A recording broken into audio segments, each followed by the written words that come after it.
नमस्कार। Study classes में आपका स्वागत है। तो आज हम लेसन प्लान यानी पाठ योजना को देखेंगे। आज का जो विषय है वह है इतिहास, जबकि जिस टॉपिक यानी जिस प्रकरण पर लेसन प्लान बनाना है वह प्रकरण है समाज सुधार आंदोलन, जो कि क्लास 8 से संबंधित है। सामाजिक विज्ञान पुस्तक के अंतर्गत इस टॉपिक को आप देख सकते हैं। सामाजिक विज्ञान पुस्तक के अंतर्गत क्लास 8 के अंतर्गत एक पुस्तक आता है जिसका नाम है हमारे अतीत। उसके अंतर्गत आपको ये टॉपिक देखने के लिए मिल जाएंगे। अगर और भी लेसन प्लान आप देखना चाहें तो प्लेलिस्ट में जाकर देख सकते हैं। लेसन प्लान की बहुत सारी वीडियो आपको मिल जाएंगे वहाँ पर। तो आइए आज का टॉपिक स्टार्ट करते हैं। लेसन प्लान यानी पाठ योजना आप जब भी बनाना स्टार्ट करें, अपने रजिस्टर की लेफ्ट पेज से इसकी शुरुआत करें। सबसे पहले लिखें विद्यालय का नाम, जिस विद्यालय में आपको पढ़ाने के लिए जाना है, फिर अपना नाम लिखेंगे, फिर आपका रोल नंबर क्या है, विषय हो जाएगा इतिहास, प्रकरण यानी कि जो टॉपिक आपको मिला है लेसन प्लान के लिए वो लिखेंगे। तो यहाँ पर जो हमारा टॉपिक है वह है समाज सुधार आंदोलन। फिर उसके बाद है किस क्लास के लिए है, तो 8 क्लास के लिए कितने समय तक आपको पढ़ाना है। तो जो क्लासेस होती है 35-40 मिनट की होती है, 35 या 40 मिनट की, उसके अनुसार आप लिखेंगे। किस घंटे में पढ़ाने के लिए मिला है आपको, डेट क्या है और आपका सत्र कौन सा चल रहा है, इन सारी चीज़ों को यहाँ पर लिखेंगे। उसके बाद आता है सामान्य उद्देश्य, जो कि हमारा विषय से संबंधित उद्देश्य होते हैं। विषय है इतिहास, तो इसके उद्देश्य क्या है, इसमें हम 5 पॉइंट लिखते हैं। अगर आप इतिहास के अंतर्गत दूसरे टॉपिक पर भी लेसन प्लान बना रहे हो, दूसरे प्रकरण पर भी, तो आप सामान्य उद्देश्य को सेम पॉइंट, जो ये सेम पॉइंट है वहाँ पर भी डाल सकते हैं। जबकि विशिष्ट उद्देश्य में आपका चेंज हो जाएगा, क्योंकि वो प्रकरण से संबंधित उद्देश्य होते हैं। तो यहाँ पर देखेंगे हम सामान्य उद्देश्य के अंतर्गत 5 पॉइंट। पहला है छात्रों में इतिहास विषय के प्रति रुचि उत्पन्न करना। दूसरा है छात्रों में ऐतिहासिक दृष्टिकोण का विकास करना। तीसरा है छात्रों में सामाजिक व्यक्तित्व का विकास करना। चौथा है छात्रों में कल्पना व चिंतन शक्ति का विकास करना। और 5वां है छात्रों को मानव समाज के विकास से अवगत कराना। उसके बाद विशिष्ट उद्देश्य के अंतर्गत 5 पॉइंट हम देखेंगे, जो कि हमारा प्रकरण से संबंधित उद्देश्य है। प्रकरण जो हमारा है वह है समाज सुधार आंदोलन। तो यहाँ पर पहला नंबर है छात्र जो है समाज सुधारकों के बारे में जान सकेंगे। दूसरा है छात्र समाज के प्रति प्रेम एवं सहयोग की भावना विकसित कर सकेंगे। तीसरा नंबर है छात्र समाज में व्याप्त कुरीतियों को दूर कर सकेंगे। चौथा है छात्र समाज सुधार आंदोलन से संबंधित विषय को चार्ट पेपर द्वारा प्रदर्शित करने का कौशल विकसित कर सकेंगे। जबकि 5वां है छात्रों में समाज सुधार से संबंधित पत्र पत्रिकाओं को पढ़ने की रुचि विकसित हो सकेगी। उसके बाद राइट पेज में आएंगे।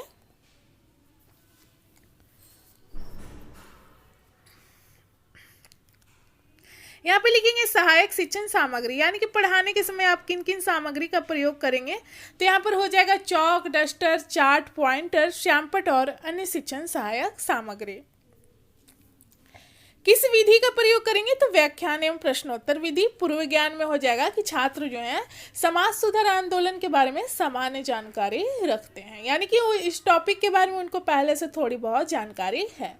वर्ग व्यवस्था में हो जाएगा छात्र अध्यापक या अध्यापिका जो है अपनी सुविधा के अनुसार वर्गों को व्यवस्थित करेंगे। उसके बाद प्रस्तावना का पॉइंट आता है। इसमें 2 कॉलम आपको बनाना है, एक छात्र अध्यापक या अध्यापिका कथन और दूसरा छात्र संभावित उत्तर। तो इसमें प्रश्न की संख्या जो है आप 4 या 5 रख सकते हैं और अंतिम प्रश्न में आपका टॉपिक निकल कर आना चाहिए, जिस टॉपिक को आप पढ़ाने वाले हैं। तो ये प्रश्न और उत्तर जो है एक दूसरे से संबंधित होते हैं, यानी कि जो बच्चे आंसर करते हैं, यानी कि आंसर बिल्कुल सही आना चाहिए, उसी से अगले प्रश्न का निर्माण किया जाता है। तो हम देखते हैं, और ये प्रश्न जो है छात्र अध्यापक या अध्यापिका जो है वो बच्चों से क्लासरूम में ही प्रश्न करती हैं और बच्चे इसका उत्तर जो है क्लासरूम में ही देते हैं। पहला प्रश्न है हम लोग किस देश में रहते हैं, तो छात्रों के द्वारा उत्तर आता है भारत देश में। अब इसी से दूसरा प्रश्न है कि भारत में प्रचलित प्रमुख धर्मों के नाम बताएं। तो छात्रों के द्वारा उत्तर आता है हिंदू, मुस्लिम, सिख, ईसाई, बौद्ध धर्म आदि। तीसरा प्रश्न है, हिंदू मुस्लिम आदि धर्मों के लोग किनमें विभाजित हैं? तो छात्रों के द्वारा उत्तर आता है जाति एवं समाज में। चौथा प्रश्न है, समाज में प्रचलित रूढ़ि एवं अंधविश्वास या कुरीति को दूर करने में किनकी महत्वपूर्ण भूमिका होती है? तो छात्रों के द्वारा उत्तर आता है समाज सुधारकों की। पांचवा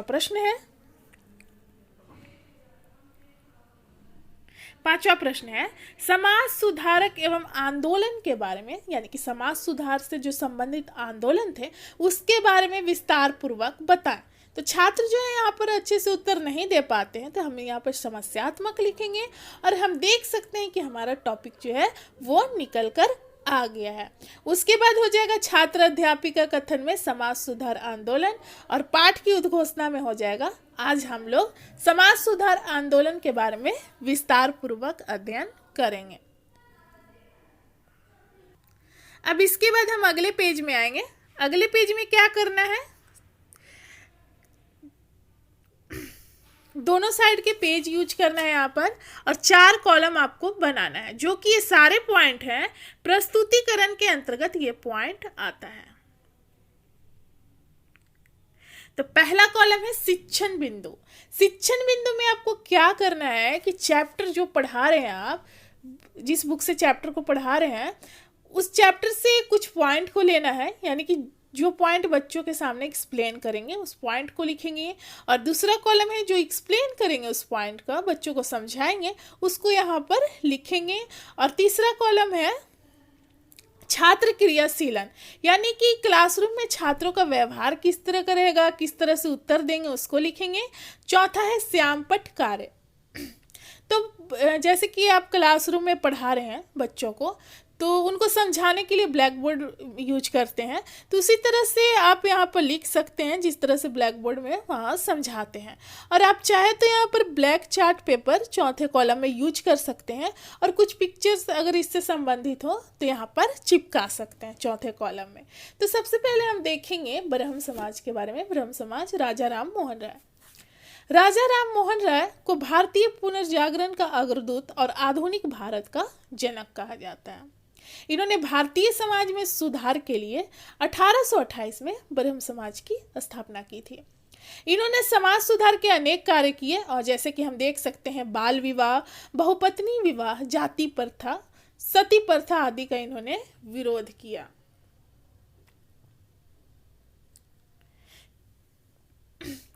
यह विधवा पुनर्विवाह, अंतरजातीय विवाह तथा महिलाओं के शिक्षा के पक्षधर थे। मूर्ति पूजा तथा व्यर्थ के कर्म कांडों में इनका विश्वास नहीं था। इनकी कोशिश के कारण ही लॉर्ड बेंटिक जो थे, इन्होंने 1829 में सती प्रथा को गैर कानूनी घोषित कर दिया। तो यहाँ पर देख सकते हैं कि सती प्रथा का यहाँ पर अंत कर दिया गया पूरी तरह से।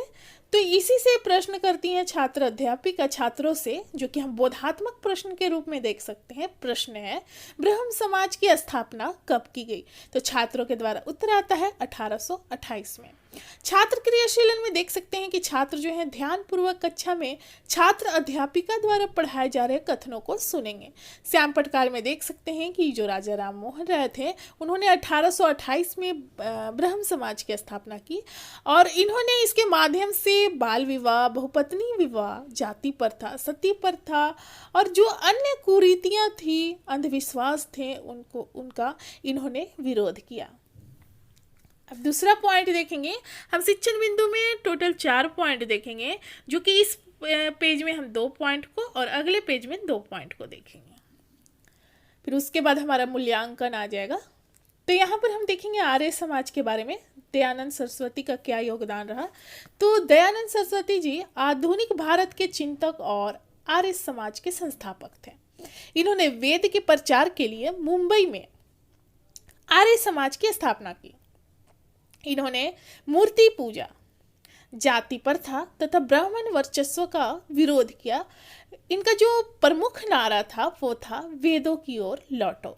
इन्होंने सत्यार्थ प्रकाश की रचना की, और आर्य समाज द्वारा शिक्षा के प्रसार के लिए विद्यालय भी खोले गए। गुरुकुल पद्धति को बनाए रखने के लिए कागड़ी में गुरुकुल विद्यालय की स्थापना की गई, और आर्यों ने वैदिक संस्कृति को अपनाने पर जोर दिया था।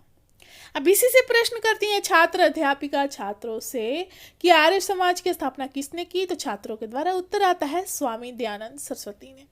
श्याम पटकार में देख सकते हैं कि 1875 में आर्य समाज की स्थापना की गई और इसके माध्यम से इन्होंने दयानंद सरस्वती जी ने मूर्ति पूजा, जाति प्रथा तथा ब्राह्मण वर्चस्व का विरोध किया। अब उसके बाद अगले पेज में आते हैं जिसमें कि 2 पॉइंट और देखेंगे हम शिक्षण बिंदु के अंतर्गत। यहाँ पर देखेंगे रामकृष्ण मिशन के बारे में, स्वामी विवेकानंद जी का क्या योगदान रहा। तो इनका जन्म जो था वो 12 जनवरी 1863 को हुआ था। ये रामकृष्ण परमहंस के शिष्य थे। सन 1896 में रामकृष्ण परमहंस मिशन की स्थापना की गई और इन्होंने अमेरिका स्थित शिकागो में सन 1893 में आयोजित विश्व धर्म महासभा में भारत की ओर से सनातन धर्म का प्रतिनिधित्व किया था। रामकृष्ण मिशन का जो उद्देश्य था, हिंदू महर्षियों द्वारा सैकड़ों शताब्दियों में स्थापित आदर्शों तथा विशाल एवं गौरवपूर्ण परंपरा की महत्ता को जनसाधारण तक पहुंचाना था। इसका हम केंद्र के रूप में देख सकते हैं। इस मिशन की स्थापना का केंद्र जो था वो था वेदांत दर्शन का प्रचार प्रसार करना। इन्होंने यानी कि विवेकानंद जी ने ज्ञान, भक्ति, योग तथा कर्म पर विशेष बल दिया। अब इसी से प्रश्न करती हैं, समझाने के बाद जो छात्र अध्यापिका हैं बच्चों से प्रश्न करती हैं। प्रश्न है, स्वामी विवेकानंद ने किस प्रकार की सोच पर बल दिया था। तो छात्रों के द्वारा जो उत्तर आता है वह है वैज्ञानिक सोच पर। छात्र क्रियाशीलन में देख सकते हैं कि कक्षा में जो छात्र हैं अनुशासन को बनाए रखेंगे और श्याम पटकार में देख सकते हैं कि स्वामी विवेकानंद जी ने 1896 में रामकृष्ण परमहंस मिशन की स्थापना की थी और इसका जो उद्देश्य था, मुख्य उद्देश्य वेदांत दर्शन का प्रचार प्रसार करना था। अब उसके बाद हम देखेंगे ज्योतिबा फूले जी के बारे में। सत्य शोधक समाज की इन्होंने स्थापना किया था और इनका देखेंगे कि योगदान क्या रहा। तो ज्योतिबा फूले ने 1873 में सत्य शोधक समाज की स्थापना की। यह उच्च जाति के वर्चस्व और ब्राह्मणवादी वर्चस्व के खिलाफ एक शक्तिशाली आंदोलन था। इन आंदोलन का जो उद्देश्य था समाज सेवा तथा महिलाओं और निचली जाति के लोगों के बीच शिक्षा का प्रचार प्रसार करना। इसके साथ साथ जाति व्यवस्था और सामाजिक आर्थिक असमानता को पूरी तरह से समाप्त करना था। इस आंदोलन ने दलित समुदाय के बीच ब्राह्मणों को एक ऐसे वर्ग के रूप में पेश किया जिन्हें शोषक के तौर पर देखा जाता था। ब्राह्मण क्या थे कि वो दलित जातियों का शोषण करते थे, इसलिए यहाँ पर कहा गया है कि ब्राह्मणों को एक ऐसे वर्ग के रूप में देखा गया, यानी कि एक शोषक के रूप में देखा गया। अब इसी से प्रश्न करती हैं छात्र अध्यापिका छात्रों से कि सत्य शोधक समाज की स्थापना कब की गई। तो छात्रों के द्वारा उत्तर आता है 1873 में। श्याम पटकार में देख सकते हैं ज्योतिबा फूले ने 1873 में सत्य शोधक समाज की स्थापना की और इसका उद्देश्य जाति व्यवस्था और सामाजिक आर्थिक असमानता को पूरी तरह से समाप्त करना था। अब इसके बाद हम अगले पेज में आएंगे। ये प्रस्तुतिकरण के अंतर्गत पॉइंट्स हैं, तो यहाँ पर समाप्त हो जाता है।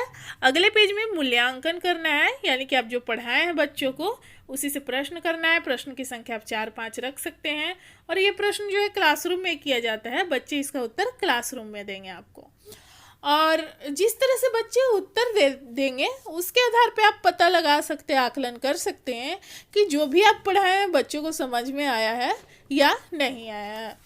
तो प्रश्न है समाज सुधार आंदोलन क्या है। दूसरा प्रश्न है आर्य समाज की स्थापना कब की गई। तीसरा प्रश्न है सती प्रथा को कब समाप्त किया गया। चौथा है रामकृष्ण मिशन का उद्देश्य क्या था। और पांचवा है सत्य शोधक समाज आंदोलन क्या था। अब उसके बाद पुनरावृत्ति का पॉइंट आता है। पुनरावृत्ति में क्या करना है कि आप जो पढ़ाए हैं बच्चों को चैप्टर से यहाँ पर छोटे क्रम में मतलब पॉइंट वाइज बच्चों को समझा देना है। 3-4 पॉइंट रखना है।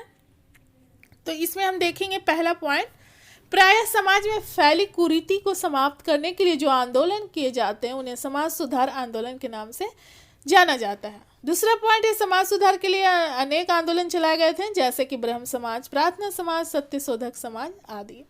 तीसरा है पॉइंट, समाज सुधार एवं कुरीतियों को समाप्त करने में सुधारकों का महत्वपूर्ण योगदान रहा। जैसे कि हम देख सकते हैं राजा राम मोहन राय, स्वामी विवेकानंद, दयानंद सरस्वती, ईश्वर चंद्र विद्यासागर आदि लोग को हम यहाँ पर समाज सुधारक के रूप में देख सकते हैं। समाज सुधार में इनका बहुत ही महत्वपूर्ण योगदान रहा और ये समाज की कुरीतियों को दूर करने में सफल भी रहे। चौथा पॉइंट है, समाज सुधार आंदोलन का प्रमुख उद्देश्य समाज में फैली कुरीति, अन्याय और शोषण को समाप्त करना था। उसके बाद गृह कार्य यानी कि होमवर्क, बच्चों को होमवर्क देना है, तो इसमें प्रश्न की संख्या आप 2-3 रख सकते हैं और प्रश्न जो है वो चैप्टर से संबंधित होना चाहिए, ताकि बच्चे जो घर पर इसका आंसर जो करेंगे उनको ज़्यादा कठिनाई ना हो। इसलिए चैप्टर से संबंधित प्रश्न देने की कोशिश करना चाहिए। प्रश्न है, समाज सुधार आंदोलन क्या है, और दूसरा है प्रमुख समाज सुधारकों का वर्णन करें। तो जो लेसन प्लान यानी पाठ्य योजना है यहाँ पर समाप्त होता है। मिलते हैं अगले लेसन प्लान के साथ अगले वीडियोज में। धन्यवाद।